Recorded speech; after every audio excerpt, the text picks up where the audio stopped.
जय जय शिवधारा, जय जय शिवधारा। हम जो भी हैं, जो भी करते हैं, जो भी करना चाहते हैं, फिर उसमें जो भी बोलते हैं या बोलना चाहते हैं, जो भी सुनते हैं या सुनना चाहते हैं, जो भी खाते हैं या खाना चाहते हैं, जो भी सूंघते हैं या सूंघना चाहते हैं, त्वचा के माध्यम से हमारी जो भी सोच अभी है या भविष्य में चाहते हैं, कहीं तो भी यह दर्शाता है हमारी सोच के लिए कि हमारी सोच ऐसी है। और हमारी सोच बनती है आज हमने जो देखा, सुना, पढ़ा, समझा, या पिछली बात कोई अभी परिस्थितियों के कारण समझ में आई, ज्ञात हुई, या हमारी चित्त में स्टोर था, हमारी स्मृति में कहीं तो भी था, सब कॉन्शियसनेस में, अवचेतन मन में वो था। मतलब कभी न कभी हमने सुना था, देखा था, पढ़ा था, किया था, समझा था, अभी वह बात सामने आई। और वैसे हम लोग कर्म करते हैं, जैसे कर्म करते हैं वैसा फल मिलता है। ऐसे ही हम सबका जीवन गुजरता है, गुजरता आया है और आगे भी इसी पर ही आधारित होगा, इसी पर ही डिपेंड करेगा। हम कभी कभी कुछ बातों को लेके अटल रहते हैं, लेकिन कभी कभी परिस्थितियां, हालात को देखते हुए हम बदल जाते हैं। जैसे हमें कोई कहे 100 किलो का वजन का ये पत्थर उठाओ, उठाने की सोचेंगे, नहीं, हम उठा ही नहीं सकते। लेकिन भगवान न करे वो हमारे पैर पर गिर जाए, हमारे घर के किसी व्यक्ति, बच्चे पर गिर जाए, उसी समय हम लोग जैसे तैसे उसको उठा लेंगे। हालात बदला, सोच बदली, कर्म बदला, फल बदला, दुख से हम बच गए, जो पीड़ा थी मिट गई। ऐसे ही नौजवानों को उत्साहित करने की जरूरत है। या आध्यात्मिकता में जो पुराने साधक साधना नहीं कर रहे हैं, सेवा सत्संग को भूल गए हैं, उनको अलग अलग तरीकों से उत्साहित करना होगा। नए लोगों को जो आध्यात्मिक नए यात्री बने हैं, सत्संगी बने हैं, संत जनों को और पुराने गुरु भाई बहनों को इस दिशा में सेवा करनी होगी कि उसको बताया जाए, दिखाया जाए, वो मार्ग लगाया जाए और आगे बढ़ाया जाए। वो साधना में, सेवा में, सत्संग में आगे बढ़ेगा तो कहीं तो भी पुण्य और आशीर्वाद हमें भी मिलेगा। और यह नियम हमारे लिए भी है।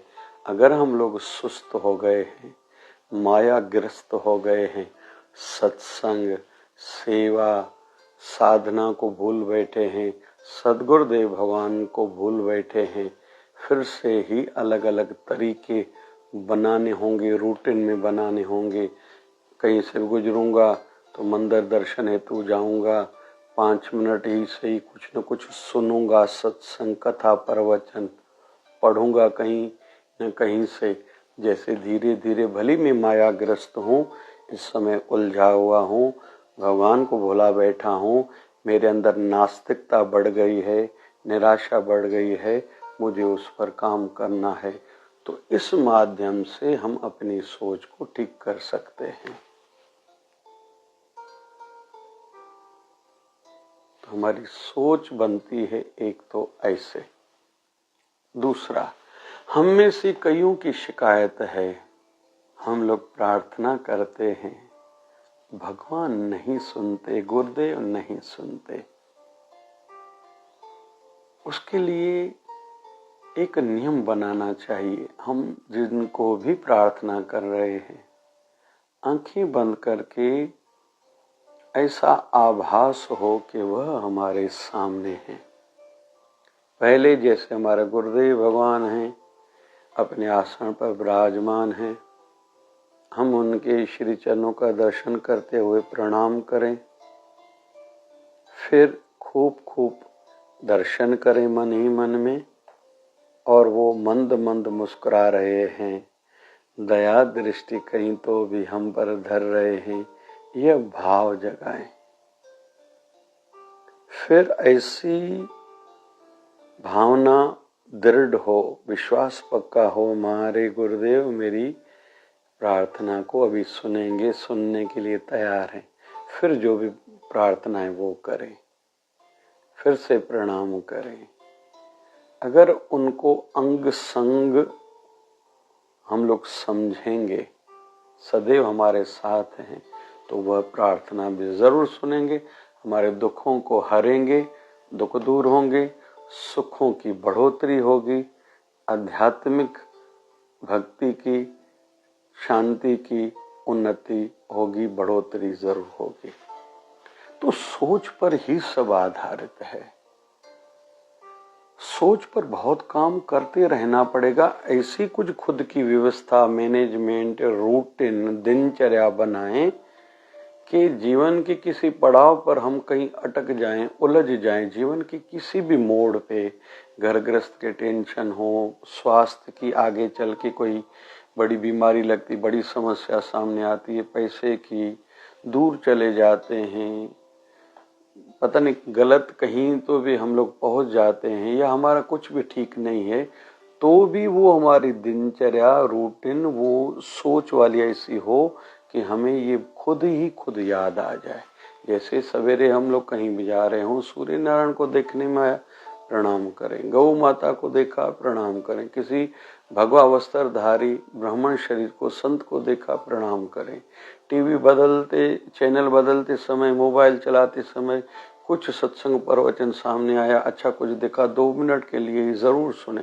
तो ये नियम खुद को बनाने हैं, सोच में ये बनाना है, जैसे हम लोग आगे चल के भले नया कुछ न करें, लेकिन हमसे होता जाए।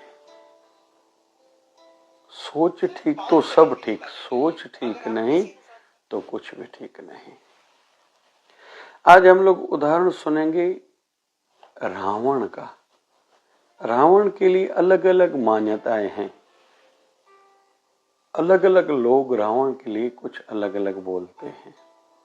कहीं तो वे कहते हैं विद्वान था।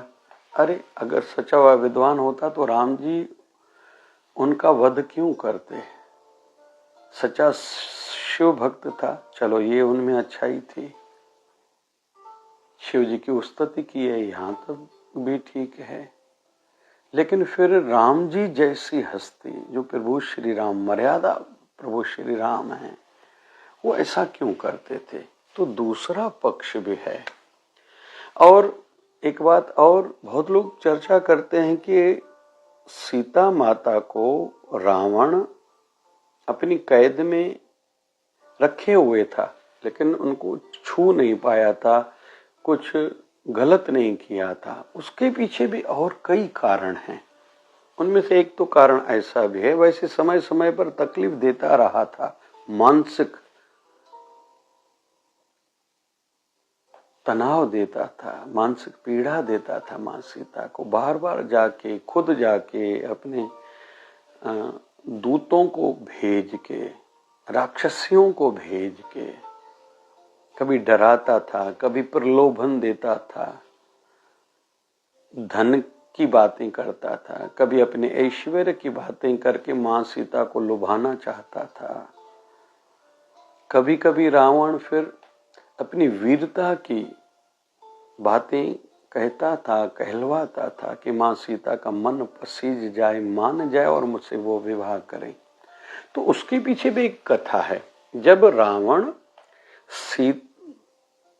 स्वर्ग पर चढ़ाई करने हेतु गया, तो वहां उनको सज्जी धजी रंभा दिखने में आई थी।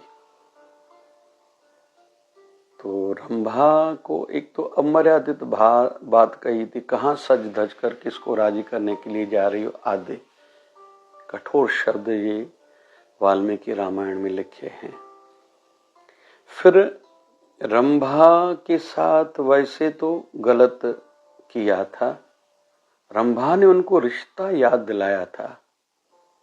मैं आपके भाई कुबेर, उसके बेटे नल कुबेर की पत्नी हूं, मतलब इस दृष्टि से मैं बहू हुई आपकी।